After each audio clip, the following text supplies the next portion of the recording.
Continuing on with section R.5, we're going to look at exploration 2, factor a second degree polynomial introduction. If a polynomial doesn't fit any of our previous forms, well, what were they? They were the binomial, a difference of squares, right? There were just two terms, a squared minus b squared. There was the sum and difference of cubes. Both of those just had a binomial, two terms. If it's not that, and it's not a perfect square trinomial, then we want to look at these techniques. So these will be quadratic trinomials. Quadratic means it's the second power, is the highest power, where a is not equal to 0. And trinomial because there are three terms. A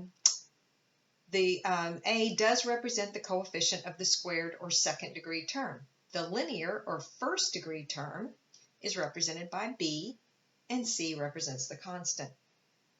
When the trinomial is written in standard form, that means you start with the highest power and go to the next one and the next one down to the constant, then that first coefficient is called the leading coefficient.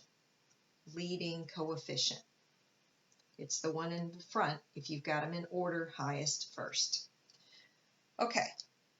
So here are our steps for factoring a trinomial of the form x squared plus bx plus c. So what is this? It looks a little different. What's happening here? A is 1.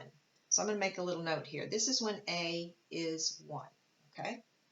All right, we want to find the pair of integers whose product is a times c and whose sum is b. That's what we're looking for.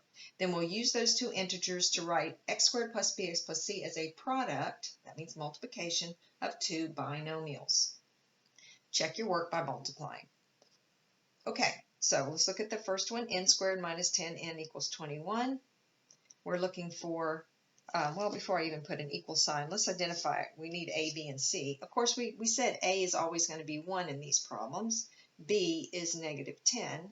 And c is 21, so a times c is going to be 21, right? 1 times 21. So we're looking for two integers that multiply to 21, but add to negative 10, right? Well, here's a clue. Because when we multiply, remember first times first, outside, outside, inside, inside, last times last, for our FOIL, you get a positive. Well, the only way to get a positive number is to multiply either two positives or two negatives.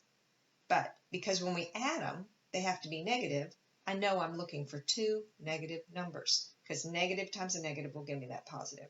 So I need two negative numbers that when I multiply, I get 21. When I add, I get negative 10. Well, my first thought would be negative 3 and negative 7. And sure enough, when you add those, you get negative 10. So because 21 doesn't have that many factors, that was easy. The others are just negative 1 and negative 21.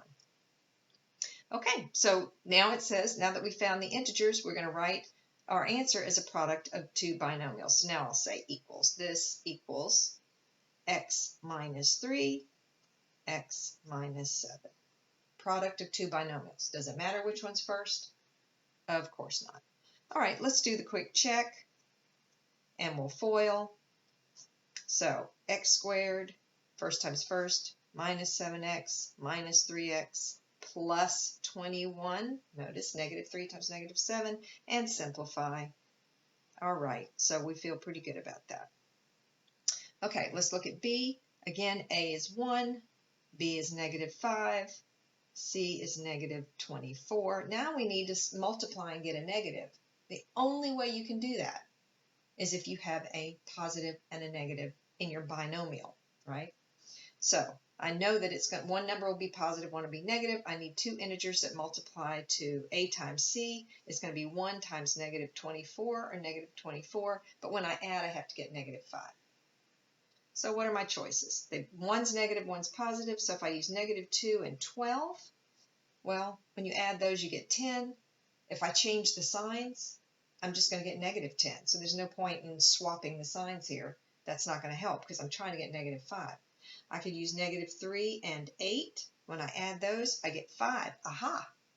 So all I have to do now is change the signs of those two integers. Negative 5, I found them. Okay? See, it's worth it just to go through this little analysis, and you know what you've already checked, and you can get to it pretty quickly. Use your calculator for factors. All right, so it says write them as, I used x over here, and that was an n. Just let that go. Sorry about that, but you get it. All right, x plus 3 and x minus 8. And of course, we could check real quickly. X squared minus 8x plus 3x, and 3x, not 8, 3x, and then positive times a negative, negative 24, simplified x squared. There's our minus 5x minus 24. It checks. Okay, let's look at the last one. A equals 1, B equals negative 6, C equals negative 24. So A times C is again negative 24. Okay, so we have our list here, right? We can kind of look over here because we just did that. Negative 2 and 12, we need negative 6. So we got 10, we got 5. What other factors could we do for 24? It's 2 and 12, 3 and 8. Oh, 4 and 6, we didn't try that. It's negative, so one's positive, one's negative. So let's do negative 4 and 6, but that gives us a 2. I need negative 6. If I switch these, of course, and make that 4 and negative 6, that's just negative 2. Are there any other factors of 24 besides 1 and 24? But if I use 1 and 24, the difference is going to be 23, right? So I'm not finding it. I mean, these are all the factors I know. 1 and 24, 2 and 12, 3 and 8, 4 and 6. That's it. What's just happened?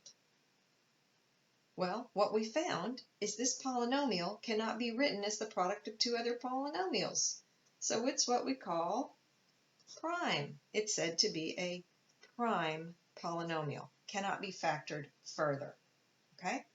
So it was good we ran into one like that.